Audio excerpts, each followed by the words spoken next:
प्यारे मित्रों, संबोधि classes YouTube channel पर आपका स्वागत है। जैसा कि आप जानते हैं, कल के क्लास में हम लोगों ने मुगल कालीन केंद्रीय प्रशासन का अध्ययन किया। इसी क्रम को आगे बढ़ाते हुए इस वीडियो के द्वारा हम लोग मुगल कालीन प्रांतीय प्रशासन और स्थानीय प्रशासन के बारे में अध्ययन करेंगे। जहाँ तक प्रांतीय प्रशासन की बात है, तो सबसे पहले हमें मुगल काल में प्रांतों के फॉर्मेशन के बारे में ध्यान में रखना होगा।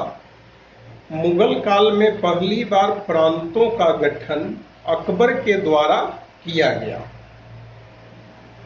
और अकबर के शासन काल के शुरुआती चरण में या मध्यावधि चरण में हम कह सकते हैं कि प्रारंभ में अकबर ने मुगल साम्राज्य को 12 प्रांतों में डिवाइड किया और अकबर के शासन काल के अंतिम चरण तक आते आते मुगल साम्राज्य में प्रांतों की संख्या बढ़कर 15 हो गई। आगे चलकर जहांगीर के शासन काल में 2 और प्रांत बढ़े, तो जहांगीर के शासन काल में 17 प्रांत हो गए। शाहजहां के शासन काल में एक नया प्रांत बना, तो कुल प्रांत 18 हो गए। और औरंगजेब के शासन काल में 2 नए प्रांतों का गठन हुआ। इस प्रकार से मुगल साम्राज्य में औरंगजेब के समय कुल मिलाकर 20 प्रांतों का अस्तित्व था। कहने का आशय यह कि मुगल साम्राज्य औरंगजेब के शासन काल में 20 प्रांतों में विभाजित था। यदि हम प्रांतीय प्रशासन के अधिकारियों की बात करें, तो प्रांतीय प्रशासन का पहला अधिकारी नजीम या सर सूबा या सूबेदार होता था और यह प्रांतीय प्रशासन का प्रधान होता था। जिस प्रकार से केंद्रीय प्रशासन में वकील या वजीर होता था, उसी प्रकार से प्रांतीय प्रशासन में नजीम या सूबेदार या सर सूबा होता था, जो प्रांतीय प्रशासन का सुप्रीमो होता था या सुप्रीम बॉस होता था। नजीम या सर सूबा या सूबेदार की नियुक्ति सम्राट के आदेश से होती थी या सम्राट के आज्ञा से होती थी। उसका शासनकाल 3 वर्ष का होता था।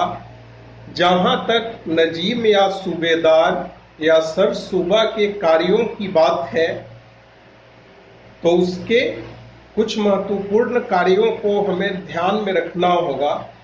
जैसे वह प्रांतों में न्यायपूर्ण शासन व्यवस्था को स्थापित करने का काम करता था, लेकिन उसे मृत्यु दंड या फांसी देने का अधिकार प्राप्त नहीं था। प्रांतीय प्रशासन में दूसरा प्रमुख अधिकारी या पदाधिकारी प्रांतीय दीवान होता था। केंद्रीय दीवान की अनुशंसा पर मुगल बादशाह प्रांतीय दीवान की नियुक्ति करता था। प्रांतीय दीवान भी यदि देखा जाए तो नजीम या सूबेदार या सर सूबा का इक्विवेलेंट अधिकारी होता था, लेकिन उसके अधीन नहीं होता था। प्रांतीय दीवान नजीम से आदेश प्राप्त नहीं करके सीधे केंद्रीय दीवान से आदेश प्राप्त करता था।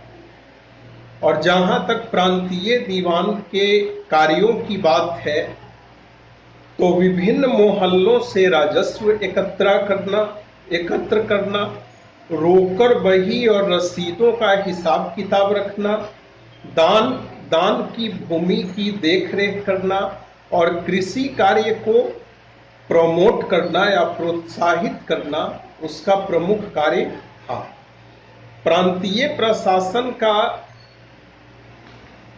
अगला अधिकारी प्रांतीय बख्शी होता था, उसकी नियुक्ति केंद्रीय बख्शी के परामर्श पर की जाती थी और इसको यह अधिकार प्राप्त था कि वह सुरक्षा से संबंधित मुद्दे पर किसी भी मुद्दे पर अपनी बात सीधे या डायरेक्टली केंद्रीय बख्शी तक पहुंचा सके या प्रेषित कर सके। प्रांतीय प्रशासन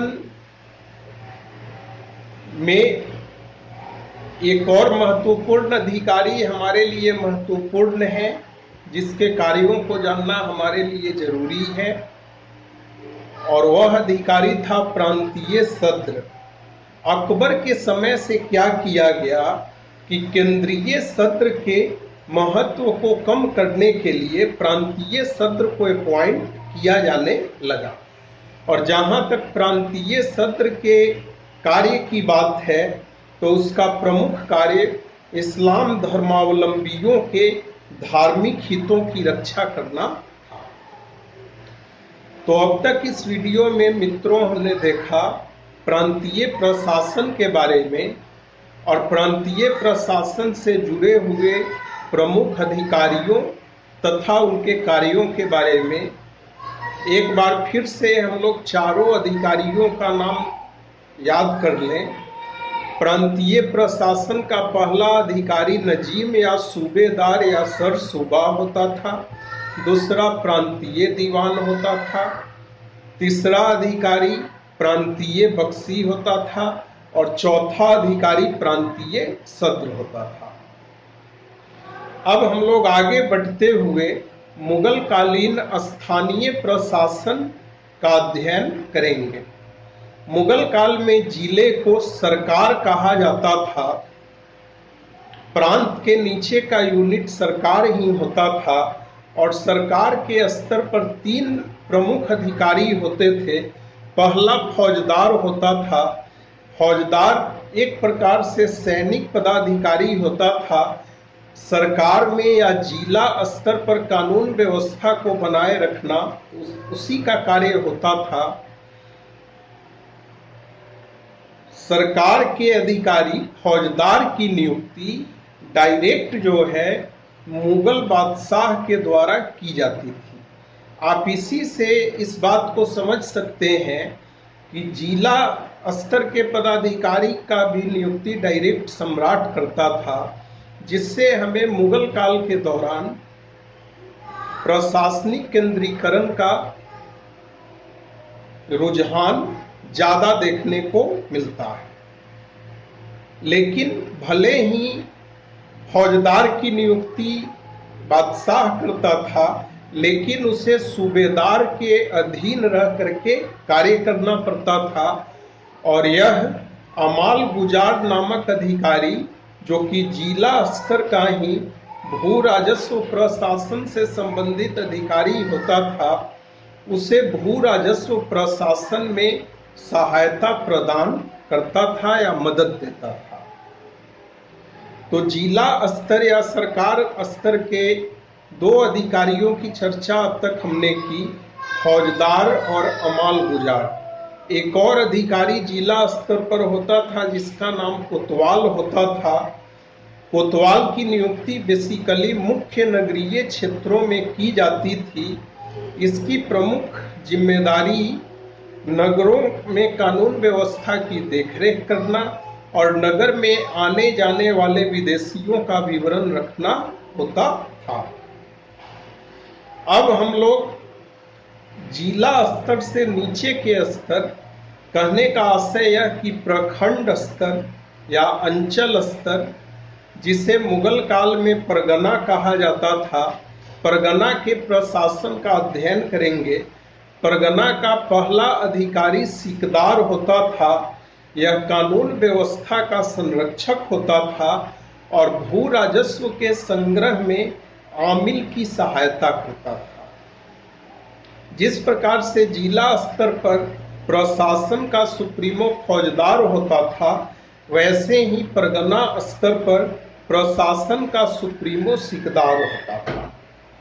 उसी प्रकार से जिस प्रकार से जिला स्तर पर भू राजस्व प्रबंधन का अधिकारी अमाल गुजार होता था, वैसे ही परगना स्तर का भू राजस्व प्रबंधन का अधिकारी आमिल होता था और इसे लैंड रेवेन्यू कलेक्शन में या लैंड रेवेन्यू एडमिनिस्ट्रेशन में सिकदार मदद प्रोवाइड करता था।